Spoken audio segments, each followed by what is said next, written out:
ओडिया झील को हैदराबाद रे दुष्कर्म कले 5 जन हिंस्र ओडिया झील शरीर को झुणी खाइले। शिक्षानुष्ठान झील को दुष्कर्म करी हत्या कले। झीर शव को देखि छाती फटाई चित्कार करुछि मां।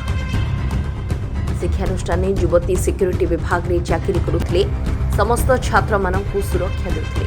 हेले से छात्र माने युवती को कले दुष्कर्म। खाली दुष्कर्म करिसेंती ताहा नुहे, अति नृशंस भावे हत्या मध्य करिसेंती। घरर अभाव दूर करिबा पई युवती जाइथिले हैदराबादर कुरुकुंडा विद्या निकेतन ने सिक्यूरीटी विभाग रे युवती कार्य करुथिले। हेले सेठारे काम करुथिबा किछि कर्मचारी एवं किछि छात्र मिसी युवती को गणदुष्कर्म करी हत्या करिथिबा अभियोग होइछि। बालेश्वर जिला सिमुलिया थाना सोमनाथपुर सिहाणी पोखरी गाँवर मायाधर बारिक झियो गीतांजलि बारिक से बे आउ ए दुनिया रे नाहंती। मृतकों परिवार लोके दाबी करिसेंती कि समस्त अभियुक्त को मृत्यु दंड दिया जाऊ। एभली कांड करिथिबा समस्त अभियुक्त को बांधिछि पुलिस। तेबे देखिबाकू बाकी रहिला समस्त अभियुक्तों उपरे की कार्यानुष्ठान निया जाउछि।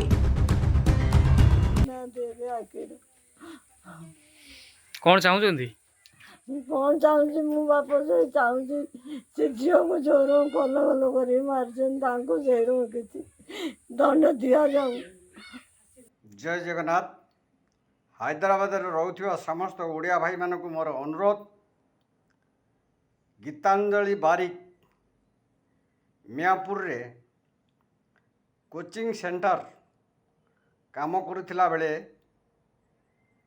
ताको किछि दुर्बृत्त रेप एंड मर्डर करिसेंती। ता पई हमर ओडिया भाई माने समस्त जाइंकी सेठी ऑब्जेक्शन करि साइलेनी। पुलिस स्टेशन एफआईआर देइछंती। वर्तमान सब जाइंकी आपणकर गांधी हॉस्पिटल रखिछंती। तार सहयोगी केही नथिले। आम पाखु फोन आसिला परे आमर ओडिया भाई बहु संख्यार जाई सेटा तदंत करा जाउची। एटा को समस्ते हैदराबाद रे जेते ओडिया अछ एटा बड़ यज्ञ घटना। आ भितरे आपण समते एकजुट होंतु। मोर अनुरोध, से झील को न्याय मिलू, ये मानकु दंड मिलू। एटा मोर समस्त ओडिया भाई पाखरे मोर अनुरोध। जय जगन्नाथ। बालेश्वर अक्षय कुमार जेना रिपोर्ट, आरसीएन ओडिया।